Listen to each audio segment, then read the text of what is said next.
आज संविधान दिन. आपणा सर्वांना संविधान दिनाच्या खूप खूप हार्दिक शुभेच्छा.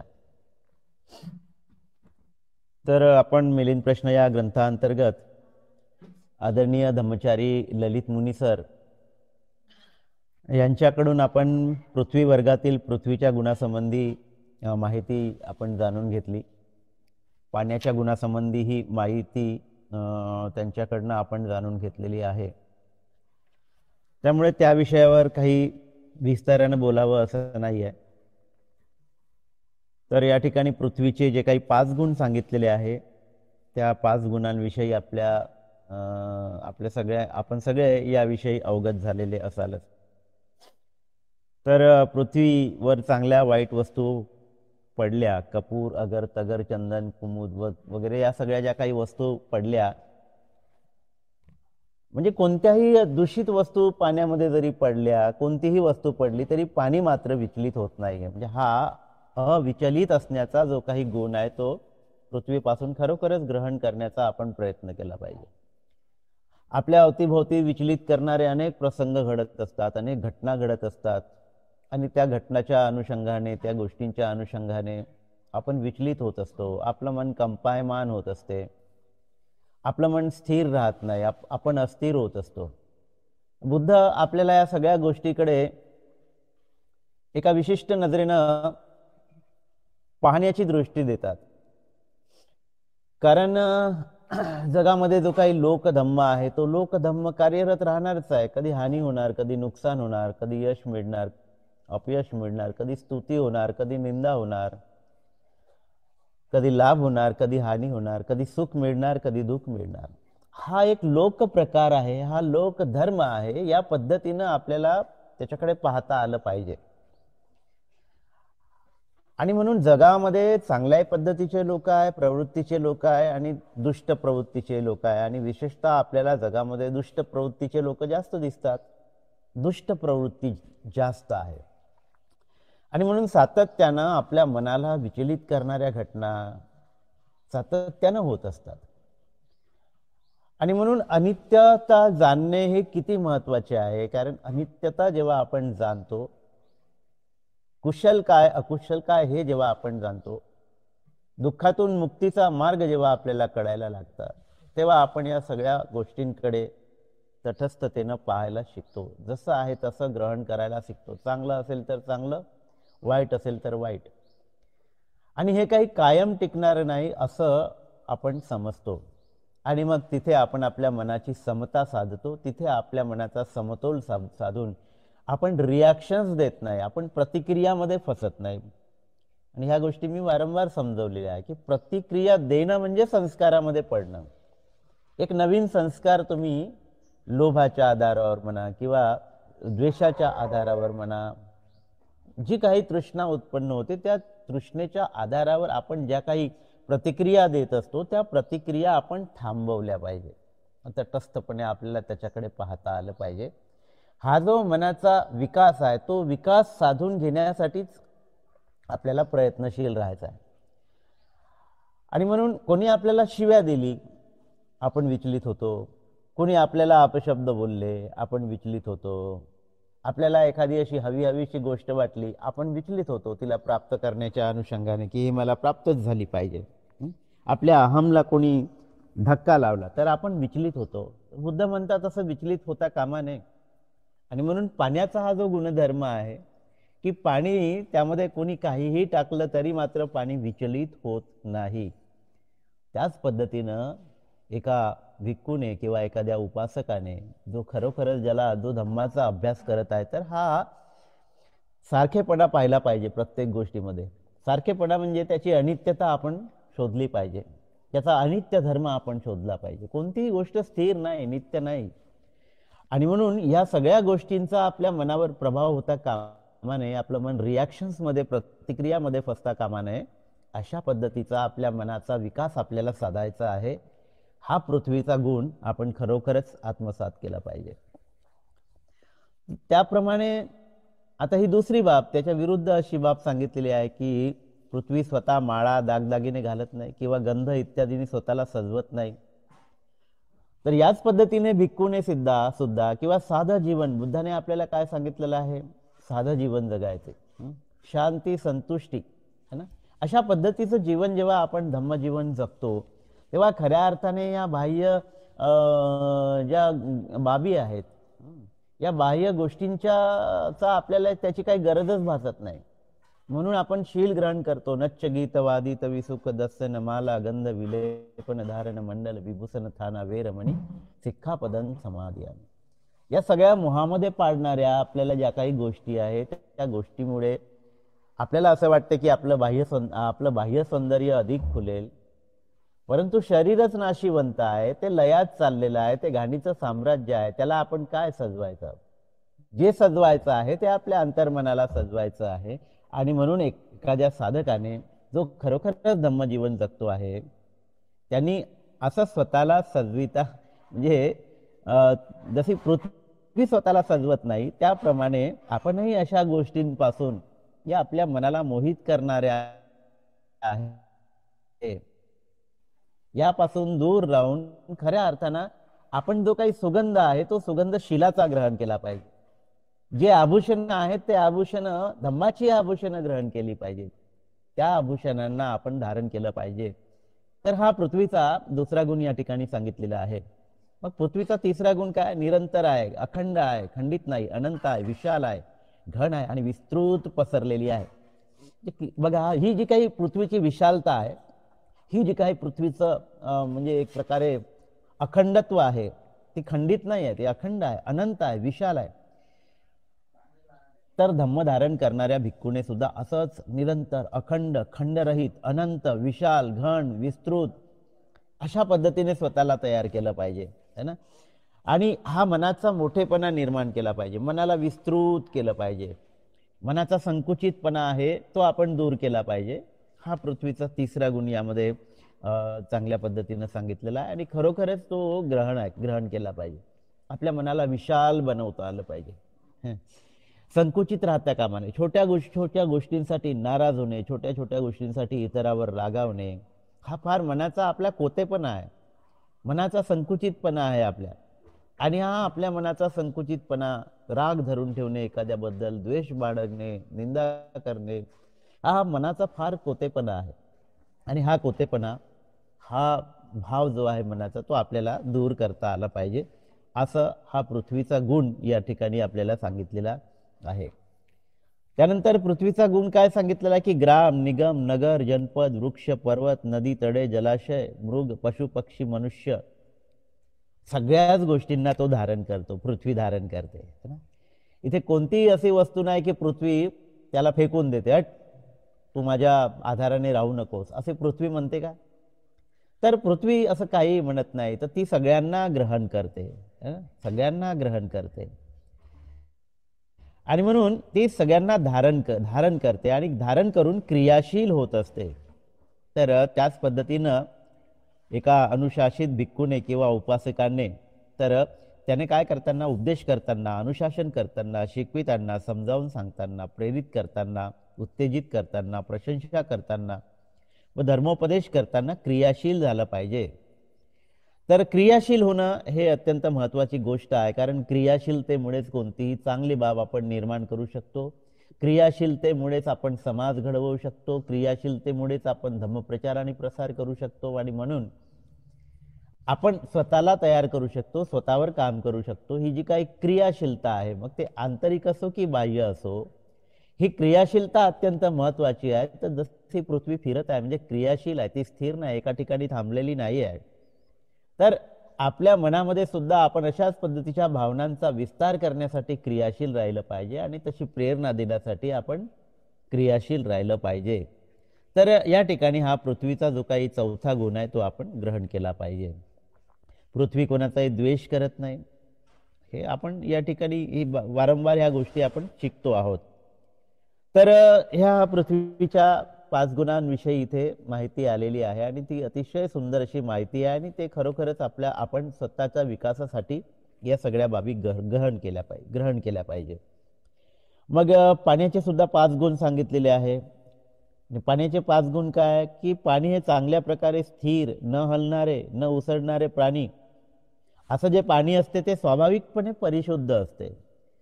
आपण बघतो की पाणी, जसं समुद्राचं पाणी एका वेगळं त्याची गती आपल्याला दिसते, नदीचं पाणी एका वेगळ्या गतीने चालत असते, तलावाचं पाणी एका वेगळ्या गतीमध्ये आपल्याला दिसते, डबक्यातलं पाणी एका वेगळ्या गतीने चालत असते.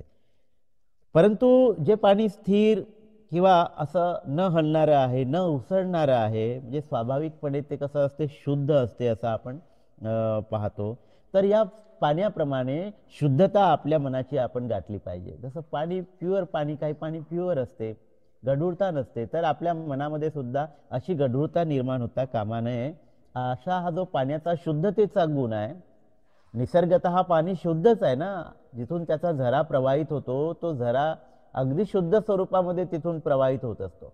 पण हळूहळू जेव्हा ते नदीचं नाल्याचं रूप धारण करते तेव्हा त्याच्यामध्ये गढूळ पाणी निर्माण होते, गढूळता निर्माण होते. परंतु निसर्गतः पाणी स्वच्छ आहे, शुद्ध आहे, परिशुद्ध आहे. आपल्या मनाला सुद्धा याच पद्धतीनं आपण परिशुद्ध केलं पाहिजे. हा पाण्याचा जो काही गुण आहे तो आपण इथे ग्रहण केला पाहिजे. अशा पद्धतीनं न उसळणारं, न हलणारं असं आपलं मन आपण तयार केलं पाहिजे. वारंवार ह्या ज्या काही समानार्थी गोष्टी येतात किंवा वेगवेगळ्या पद्धतीने शब्दांचा प्रयोग त्या ठिकाणी होतो, तरी मात्र त्याचा अर्थ एकच असतो. आपल्या मनाला योग्य मार्गावर लावणे, आपल्या मनाला स्थिर करणे, आपल्या मनातील जी घाण आहे ती साफ करणे, क्लेशांना दूर करणे. वारंवार कोणत्याही गोष्टींचा जो गुण आहे तो आपल्याला हेच शिकवतो आणि हे शिकण्यालायक आहे. पाण्याचा दुसरा गुण काय आहे, तर पाण्याचा दुसरा गुण शीतलता प्रदान करणे. आपल्याला माहित आहे पाण्यामुळे आपली तृप्ती होते, आपली तहान भागते, आपल्याला शीतलता प्रदान करते पाणी. आपण गरमीमधून जर म्हणजे बाहेरून आलो तर आपण काय करतो, थंड पाण्यानं आंघोळ करतो आणि त्यामुळे आपल्याला बरं वाटते. त्याचप्रमाणे आपल्या मनाची शीतलता आपण प्राप्त केली पाहिजे. म्हणजे आपल्या मनाची शीतलता कशाने प्राप्त होईल, तर आपल्या मनाची शांती ज्यावेळेस आपण साधतो, मैत्री भावनेचा विकास करतो, इतरांविषयी आपल्या मनामध्ये दयाळूपणा निर्माण होते, म्हणजे करुणा निर्माण होते, त्यावेळेस आपल्या मनाची शीतलता आपण साधतो, आपल्या मनाला शांती आपल्या मनामध्ये निर्माण होते. हा पाण्याचा दुसरा गुण या ठिकाणी ग्रहण करायला सांगितलेला आहे. तिसरा गुण काय सांगितला आहे की पाणी घाण स्वच्छ करीत असते. रोज आपण आंघोळ करतो, कशासाठी आंघोळ करतो, आपल्या अंगावरचा जो मैल आहे, दिवसभर इकडे तिकडे फिरल्यानंतर जो काही मळ आपल्या अंगावर साचतो, तो मळ आपल्याला शुद्ध करता यावा, साफ करता यावा, म्हणून आपण रोज आंघोळ करतो. आपण कपडे कशासाठी धुतो, तर जे काही मळ आपल्या कपड्यावर साचलेली असते, जे काही गंदगी म्हणा, ते जी काही आपल्या कपड्यावर साचलेली असते, त्या कपड्यांना स्वच्छ करण्यासाठी आपण पाण्याचा उपयोग करतो आणि त्या पाण्याने आपण आपले कपडे स्वच्छ करीत असतो आणि हा पाण्याचा गुण आहे. तर आपल्या मनाला स्वच्छ करण्यासाठी सुद्धा आपण अशाच पद्धतीनं, जसा हा पाण्यामुळे घाण स्वच्छ होते, त्याच पद्धतीनं भगवान बुद्धांनी ज्या ज्या काही बाबी सांगितलेल्या आहेत त्यांचा वापर करून आपल्या मनाची परिशुद्धी आपण गाठली पाहिजे. तर हा सुद्धा एक गुण या ठिकाणी पाण्याचा सांगितलेला आहे आणि तो खरोखरच आपण ग्रहण केला पाहिजे. तर त्यानंतर ते म्हणतात की हे राजा, पाणी सर्वांनाच पाहिजे.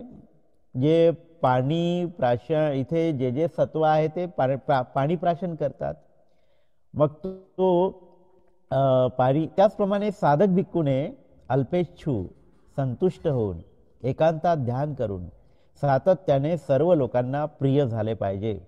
पाणी जसं सगळ्यांना प्रिय आहे, पाणी कोणाला प्रिय नाही, पाणी सर्वांनाच प्रिय आहे. पाणी ही आपली गरज आहे आणि याच पद्धतीनं पाणी जसं सर्वांना प्रिय आहे तसं आपल्या आचरणातून लोकांमध्ये आपण प्रिय झालं पाहिजे, लोकांना आवडणारं झालं पाहिजे. आणि जेव्हा आपण लोकांमध्ये प्रिय होतो तेव्हा खऱ्या अर्थानं लोक आपल्या प्रती ग्रहणशील होतात आणि आपल्या प्रती ग्रहणशील झालं म्हणजे आपण योग्य पद्धतीने त्यांना धम्माचरण करण्यासाठी प्रेरित करू शकतो.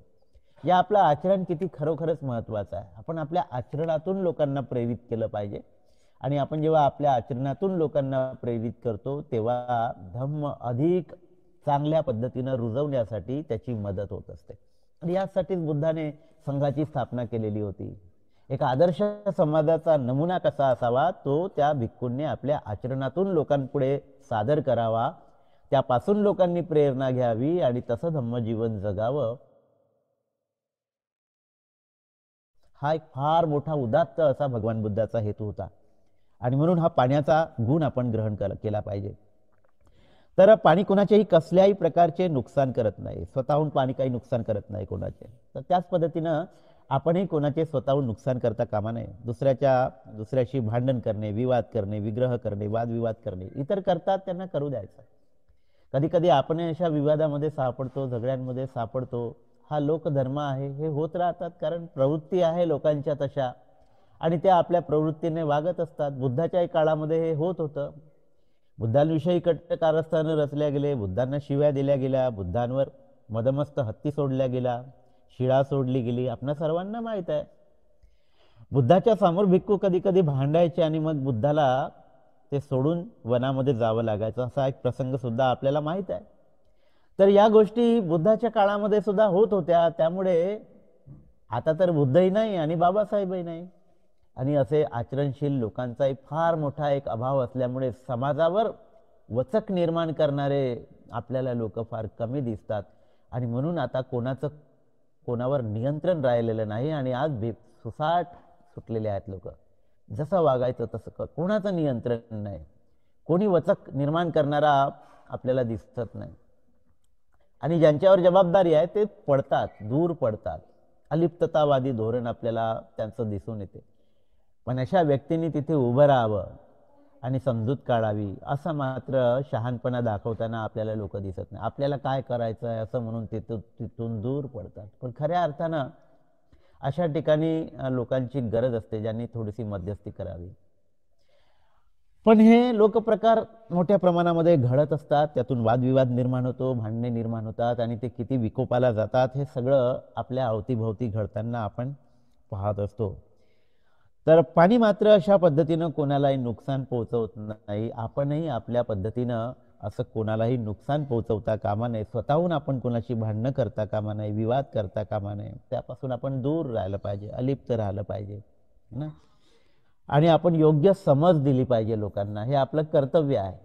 आपण योग्य समज दिली पाहिजे, आणि समजावूनही जर कोणी समजवत नसेल तर आपण त्यापासून दूर झालं पाहिजे. बुद्ध जसे दूर झाले, जंगलात निघून गेले. तर अशा पद्धतीनं आपल्याला त्यातून वेगळंही होता आलं पाहिजे. तर त्यामुळे हा पाण्याचा जो काही गुण आहे, इतरांना कुठलंही नुकसान न पोहोचवणे, इजा न पोहोचवणे, वादविवादात न पडणे, तर दुसऱ्याशी भांडण तंटा न करणे, हे साधक भिक्खूने हा गुण आत्मसात केला पाहिजे. तर असे हे पाण्याचे सुद्धा अतिशय महत्त्वाचे गुण खरोखरच आत्मसात आपण केले पाहिजे.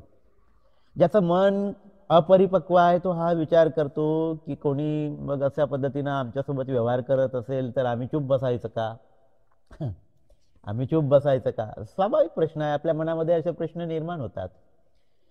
पण खरोखरच आपण जेव्हा पूर्णत्वाकडे वाटचाल करतो किंवा आपल्या मनामध्ये असे सद्गुण निर्माण होतात, आपल्या आचरणामध्ये बदल घडून येतो, तेव्हा हे जे काही आक्रमणाची जी तीव्रता आहे ना ती खरोखरच कमी होत असते. हे मला सुद्धा जाणवलेलं आहे. आणि बुद्ध कुठे म्हणतात की तुम्ही त्याचा विरोध करू नका. बुद्ध म्हणतात की तुम्ही सामना केला पाहिजे, है ना. कसोशीनं ताकद लावून जेवढ्या सामर्थ्यानं ती बाब रोखता येते तेवढ्या सामर्थ्यानं तुम्ही त्या बाब रोखण्याचा प्रयत्न केला पाहिजे, है ना. परंतु मात्र तुमच्या मनामध्ये द्वेषाची भावना उत्पन्न होता कामा नये, ही बाब महत्वाची आहे.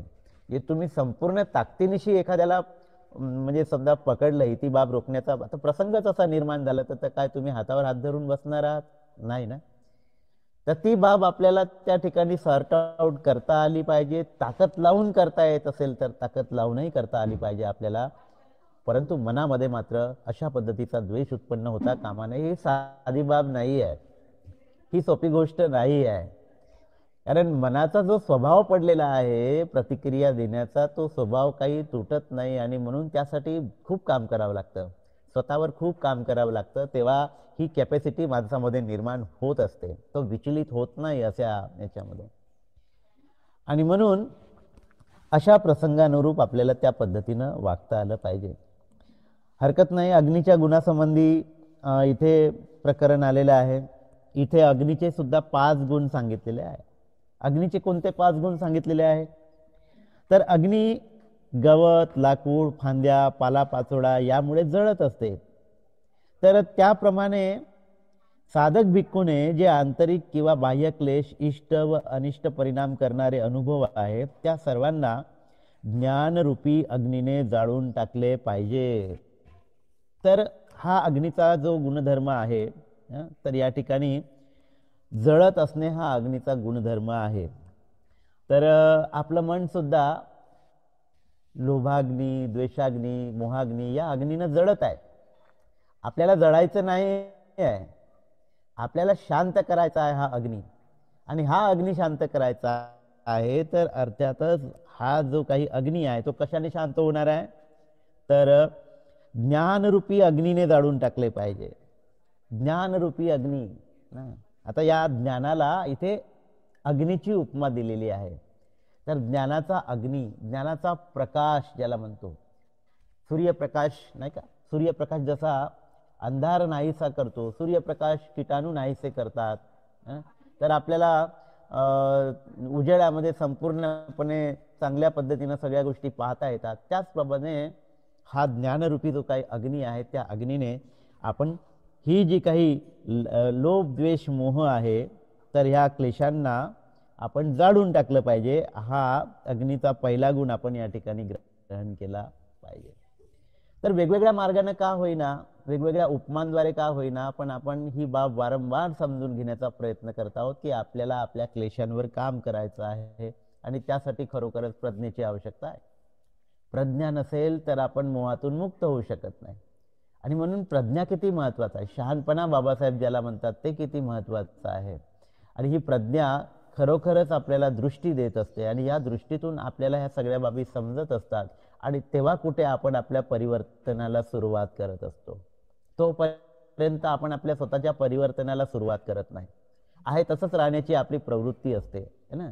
तर या सगळ्या बाबीमध्ये आपण फसलेलो असतो आणि त्यातून निघायचं असेल तर खरोखरच आपल्याला प्रज्ञेची आवश्यकता आहे. प्रज्ञा हा फार मोठा गुण भगवान बुद्धाने सांगितलेला आहे. त्यानंतर अग्नी काय करते, तर अग्नी थंडीला दूर करते. अग्नी थंडीला दूर करते.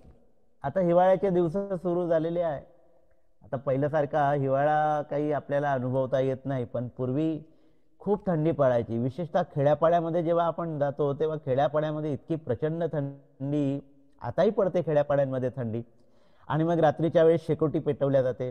तुरीच्या त्या काय काड्या असतात त्या घेऊन लोक जमा करतात शेतातून आणून आणि त्या काड्यांचा अशा थंडीच्या दिवसामध्ये वापर केला जातो. माझी सासूरवाडी खेड्यामध्येच आहे, त्यामुळे हा प्रसंग बरेचदा मला अनुभवायला मिळाला. माझ्या वडिलांचंही गाव खेड्यामध्येच आहे, नातेवाईक असतात तिथे, कधी कधी जाणं होते. आणि मग रात्रीच्या वेळेस शेकोट्या पेटवतो आणि सगळेजण शेकोटीच्या आजूबाजूला बसून गप्पा गोष्टी आपण करत असतो आणि त्या शेकोटीमुळे आपल्याला जी काही थंडी लागते ती दूर होत असते. तर याच पद्धतीनं हा जो काही अग्नीचा गुण आहे, हा अग्नीचा गुण या ठिकाणी जसा थंडी नष्ट करण्याचा अग्नीचा गुण आहे, त्याच पद्धतीनं आपल्या मनातल्या क्लेशांना आपण दूर केलं पाहिजे. हा अग्नीचा जो गुण आहे तो इथे आपण धारण केला पाहिजे ना. त्यानंतर अग्नीचा तिसरा गुण काय, तर अग्नी अनुनय व क्रोध यापासून मुक्त असून सर्वांना उष्णता देत असते. सर्वांना काय देत असते, उष्णता देत असते, ऊब देत असते. आणि ही ऊब आपण ते आहे, तो ऊब कशासाठी आहे, जसं आपण मायेची ऊब म्हणतो, मायेची ऊब, ऊब म्हणजे गरमी. आणि त्यामुळे काय होतं की एक प्रकारे चेतना जागृत होते किंवा बल प्राप्त होते किंवा आपल्याला धैर्य मिळते. मायेची ऊब जेव्हा मिळते त्यावेळेस आपल्याला धैर्य मिळते, आपल्याला सुरक्षितता मिळते. आणि म्हणून थंडीपासून जशी सुरक्षितता प्रदान होते त्याच पद्धतीनं या ठिकाणी जशी ऊब आपल्याला प्राप्त होते, उष्णता प्राप्त होत असते, त्याच पद्धतीनं आपल्याला सुद्धा या अशा पद्धतीची जी काही म्हणजे उष्णता आहे, तेजस्विता ज्याला आपण म्हणतो, इथे हा शब्द विशेषतः आलेला आहे, तेज. अग्नी जशी तेज असतो तशी आपल्या मनामध्ये सुद्धा आपल्याला तेज निर्माण करता आलं पाहिजे, आपल्या मनाला तेजस्वी करता आलं पाहिजे. आणि म्हणून आपल्या चित्ताला तेजस्वी करून आपण विहार केला पाहिजे. आणि तेजस्विता निर्माण करून त्या तेजस्वितेमुळे काय होते, लोकांना ऊब मिळते. आपल्या ज्ञानाची ऊब, आपल्या दानाची ऊब, आपल्या प्रेरणेची ऊब है ना, हे एक प्रकारची ऊबच आहे.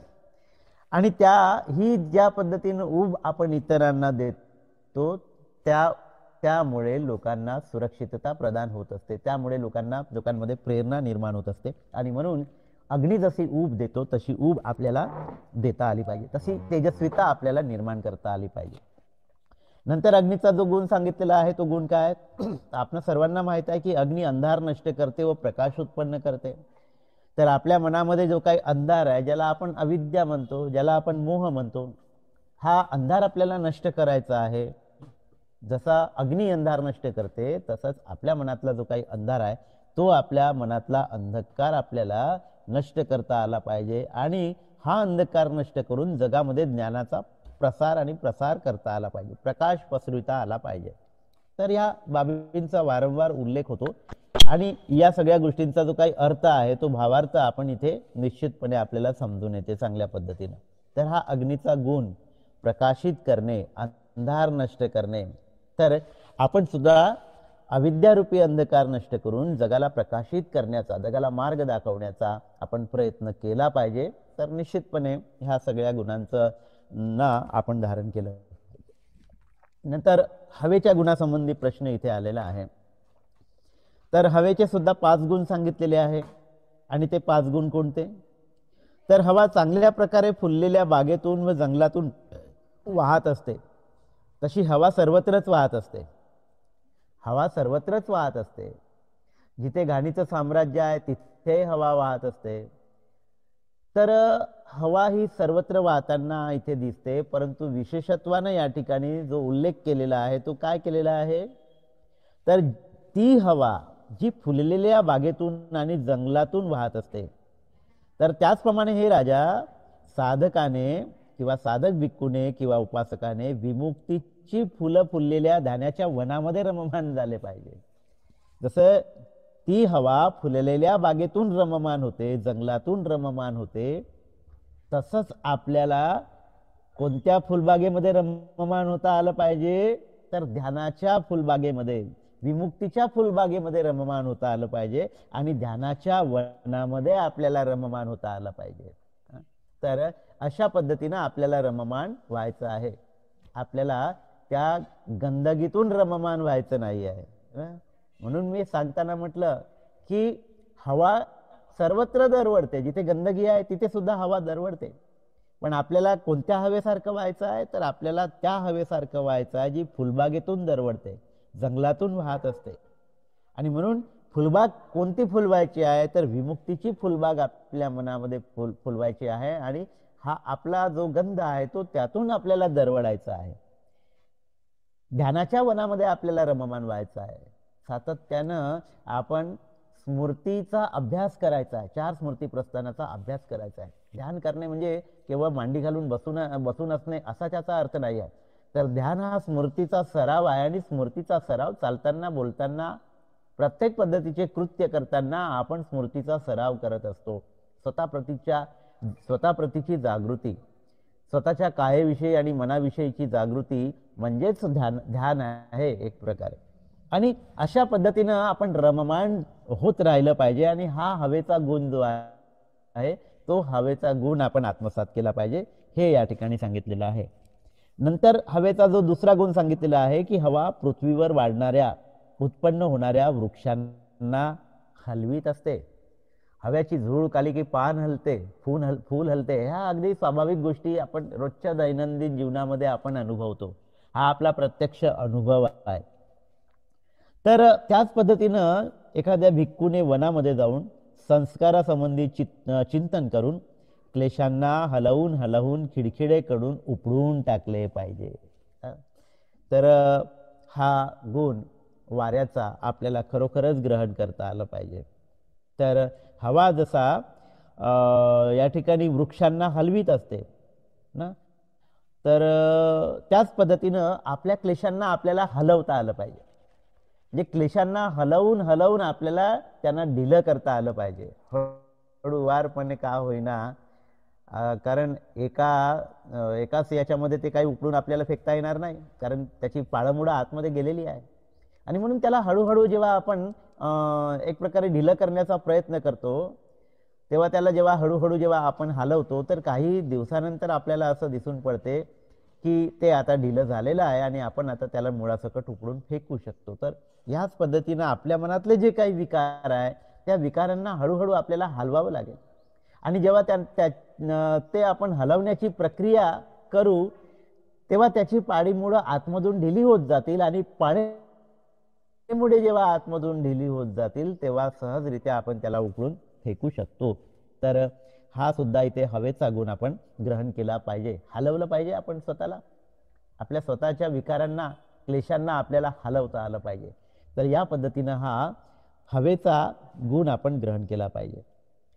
तिसरा गुण काय सांगितलेला आहे? हवा आकाशामध्ये वाहत असते. हवा आकाशात, आता इथे आकाशात वाहणाऱ्या हवेविषयी या ठिकाणी ही बाब आलेली आहे. तर आकाशामध्ये जशी हवा वाहते, त्याचप्रमाणे साधकाने काय केलं पाहिजे, तर भिक्खूने किंवा उपासकाने लोकोत्तर, तर याला आपलं मन आता कोणत्या पातळीवर आहे? लौकिक पातळीवर आहे, भौतिक पातळीवर आहे, सांसारिक पातळीवर आहे. तर राग द्वेष लोभ जिथे असतो त्याला आपण सांसारिक पातळी म्हणतो किंवा लौकिक पातळी म्हणतो. आणि या लौकिक पातळीमध्ये आपण रममान होत असतो.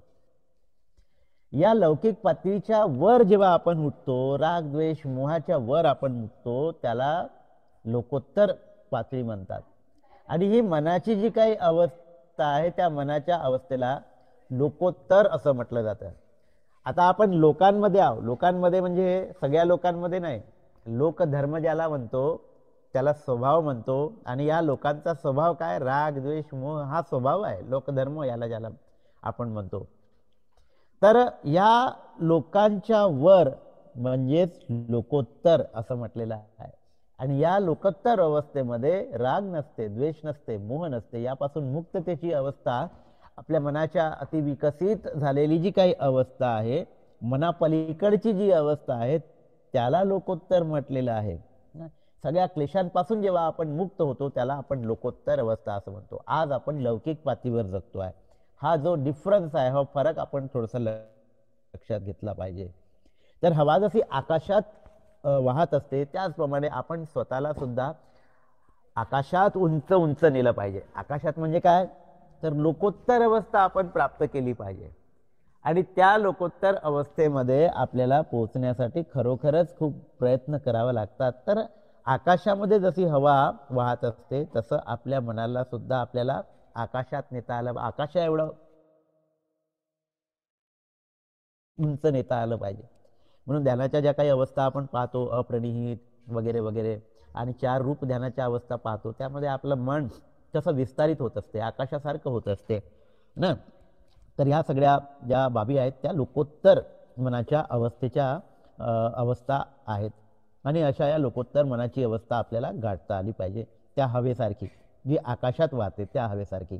आणि आकाशात वाहणाऱ्या हवेचा गुण आपल्याला या ठिकाणी ग्रहण करायचा आहे, असं या ठिकाणी भंते आपल्याला सांगतात. त्यानंतर ते म्हणतात की हवा आपल्या सोबत सुगंध वाहत नेत असते.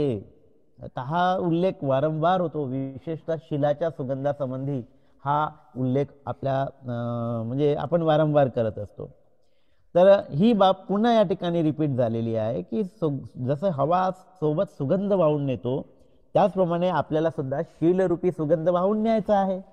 शीलरूपी सुगंधाचे आपल्याला वाहक बनता आलं पाहिजे. जसं हवा आपल्यासोबत सुगंध वाहून नेतो, त्या सुगंधाचा हवा जसा वाहक बनते, त्या हवेसारखं आपल्याला सुद्धा शिलाचा सुगंध वाहून नेता आलं पाहिजे. हा हवेचा गुण आपल्याला आत्मसात करता आलं पाहिजे. आणि त्यानंतर ते म्हणतात की हवा अनासक्त अनिर्बंध आहे, अनासक्त आहे आणि अनिर्बंधही आहे. तर हवेला कशाची आसक्ती आहे काय? की इथे गंदगी आहे, तर मी इथे दुर्गंध आहे, इथे घाण पडलेली आहे, तर मी इथून वाहणार नाही, असं हवा म्हणते का? तर हवेच्या मनामध्ये असा कुठलाही, किंवा एकतर हवेला काही मन वगैरे नसते, परंतु हवा प्रत्येक ठिकाणातून वाहते आणि ती असा भेद करत नाही. म्हणजे अनासक्तीचा जो काही भाव आहे, आसक्तीचा जो भाव आहे, तो भेद करतो. हे पाहिजे, हे नाही पाहिजे. परंतु जेव्हा अनासक्ती निर्माण होत असते तेव्हा या सगळ्या आसक्तीतून आपण मुक्त होत असतो. आणि आपण विचरण करत असताना काही आपल्या नाकाला एकाच पद्धतीचे वास येतात का हो? नाही ना. ज्या ज्या परिस्थितीमध्ये आपण जाऊ, कधी आपल्याला न आवडणारा स्मेल सुद्धा अनेकदा आपल्याला येत असतो. बल्लारशाचा पेपर मिल आहे, इथून जात असताना अनेक लोकांना नाक बंद करावं लागतात. आता तो सुगंध काय तुम्ही, तो दुर्गंध काय तुम्ही हटवू शकत नाही. आणि म्हणून त्यालाही सुद्धा आपल्याला तटस्थतेनं ग्रहण करता आलं पाहिजे की आहे, ठीक आहे, अनित्य आहे, हा काही टिकणारा नाही. आणि आपण काय करतो, प्रतिक्रियेमध्ये फसतो. परंतु बुद्ध काय म्हणतात, प्रतिक्रियेमध्ये फसू नका, त्याच्याकडे तटस्थ भावनेनं पहा, कारण ते सुद्धा अनित्य आहे. म्हणून इथे जी काही आसक्ती मनाची निर्माण होते विशेषत्वानं, एखाद्या गोष्टींविषयी, एखाद्या वस्तूविषयी, एखाद्या व्यक्तीविषयी, एखाद्या रसाविषयी, गंधाविषयी, पंचेंद्रियाचे जे विषय आहे, तर त्या विषयाच्या आसक्तीमध्ये फसू नका, हेच बुद्ध आपल्याला वारंवार सांगतात. आणि म्हणून अनासक्तीचं जीवन जगण्यासाठी आपल्याला बुद्ध प्रेरित करतात. आणि हा हवा जसा अनिर्बंधपणे अनासक्त होऊन वावरतो, अनिर्बंधपणे अनासक्त होऊन वावरतो, त्याचप्रमाणे भिक्खूने सुद्धा अनिर्बंध होऊन, म्हणजे अनिर्बंध होऊन म्हणजे कसं, तर आता आपण आपल्या संसारामध्ये बंदिस्त आहोत. म्हणजे हा माझा मुलगा, ही माझी बायको. पण भिक्खूसाठी संपूर्ण जग हे त्याचे नातेवाईक असतात, हे त्याचे मुलं असतात, आई असतात, जे काही असतात ते, आहे का नाही. तर भिक्खूंच्या मनामध्ये विशिष्ट व्यक्तीविषयी काही लोभ उत्पन्न होता कामा नये. तर प्रत्येक तर याच पद्धतीनं आप पर भेदाच्या पलीकडे जाणारं जे चित्त असते, ते चित्त खऱ्या अर्थानं अनासक्त असते आणि अनिर्बंध असते. ते कुठल्याही बंधनामध्ये बांधल्या गेलेलं नसते. कुठल्याही बंधनाने एक प्रकारे सगळे बंधनं तो तोडून टाकत असतो, सगळ्या बंधनांना तो नष्ट करत असतो. आणि म्हणून अशा पद्धतीचं अनासक्तीचं जीवन जगण्यासाठी बुद्ध आपल्याला प्रेरित करतात. कुठेही आसक्ती नको, आप आणि परभेदाची भावना नको, हे माझं आणि हे परक्याचं, असं जी काही भावना, ही जी काही भावना आहे भेद करणारी, त्या सगळ्या भेदांच्या पलीकडे आपल्याला जाता आलं पाहिजे. आणि अनिर्बंध होऊन आपल्याला मुक्तपणे संचार करता आलं पाहिजे, असं आपण स्वतःला तयार केलं पाहिजे. तर हा हवेचा एक गुण या ठिकाणी जो सांगितलेला आहे. तर हवा कशी आहे, अनासक्तही आहे आणि अनिर्बंधही आहे. तर आपल्याला सुद्धा अनासक्तीचा भाव नष्ट करून अनिर्बंधपणे पूर्णपणे मुक्त झालं पाहिजे स्वकीयांपासून. आणि आप परभेदाच्या पलीकडे जाऊन आपलं मन स्वतः आपल्याला तयार करता आलं पाहिजे. तर बुद्ध आपल्या स्वकीयांना सोडून गेले आणि बुद्धाचे सगळेच स्वकीय झाले. बुद्धाने आप परभेदाची भावना बाळगली नाही की ही माझी पत्नी किंवा हे माझे आई वडील, नाही. बुद्धाने सर्व सत्वांविषयी सारख्याच पद्धतीची मैत्री भावना केलेली आहे. आपल्या मनाला सुद्धा अशाच पद्धतीनं आपल्याला तयार करता आलं पाहिजे. किती महान संदेश आहे यामध्ये दडलेला. आणि मग सुत्त निपातामधला एक या ठिकाणी गाथा आलेली आहे. ती गाथा अशी आहे, संथ वत्तो भयंग जातंग निकेता जाणती रजो अनिकेत मसनवत्थंग एतंग वे मुनी दस्सनंगती. याचा अर्थ आहे की स्वकीयांच्यामुळे भय उत्पन्न होते, स्वकीयांच्यामुळे भय उत्पन्न होते, कारण तिथे आसक्ती असते. आणि जिथे आसक्ती आहे तिथे भय आहे. हा मला सोडून तर जाणार नाही ना, अशा पद्धतीची जी भीती मनामध्ये सतत आपल्या लोकांविषयी आपल्या मनामध्ये उत्पन्न होत राहते. होते की नाही होत? का होते? कारण तिथे आसक्ती असते. आपल्या आसक्तीमुळे ते भय निर्माण होते. निर्भय कोण असतो? तर जो आसक्तीपासून मुक्त असतो. आणि आसक्तीपासून मुक्त कधी होतो? तर जेव्हा आपण स्वभाव ओळखतो, जेव्हा आपल्याला बोध होते, या अस्तित्वाचा बोध होते. आणि अस्तित्वाचा बोध आपल्याला काय होतो? अनित्यता. आणि जेव्हा अनित्यता कळते तेव्हा हा भय आपल्या मनातून निघून जातो. आपण ही गोष्ट स्वीकारतो, अरे एक ना एक दिवस आपल्याला सगळेच सोडून जाणार आहे. आणि एक ना एक दिवस सगळेच जेव्हा आपल्याला सोडून जाणार आहेत, त्यावेळेस आपल्या मनातला भय जो आहे तो भय या ठिकाणी नष्ट होत असते. आणि म्हणून स्वकीयांच्यामुळे भय उत्पन्न होत असते, गृहस्थ जीवनामुळे विकार उत्पन्न होत असतात, गृहमुक्त व स्वकीय मुक्त जीवन हीच विचारवंतांची श्रेष्ठ जीवन पद्धती आहे. जे इथे आपण चिवर घेतलं पाहिजे अशा पद्धतीचा भाव नाही आहे, तर मनातली जी काही आसक्ती आहे ती मनातली आसक्ती आपण नष्ट केली पाहिजे. या पद्धतीनं आपल्या मनाला आपण प्रवज्जित केलं पाहिजे आणि अशा पद्धतीच्या मनाची अवस्था साधून आपण या आसक्तीतून मुक्त होऊ शकते. आपण स्वकीयांप्रतीचं जे काही भीती आहे ती भीती आपल्या मनातून आपण घालवली पाहिजे आणि आपल्या मनातले जे काही विकार आहे त्या विकारांना आपण नष्ट केलं पाहिजे. तर याच पद्धतीचा उपदेश भगवान बुद्धाने आपल्याला प्रत्येक वेळेस या ठिकाणी दिलेला आहे.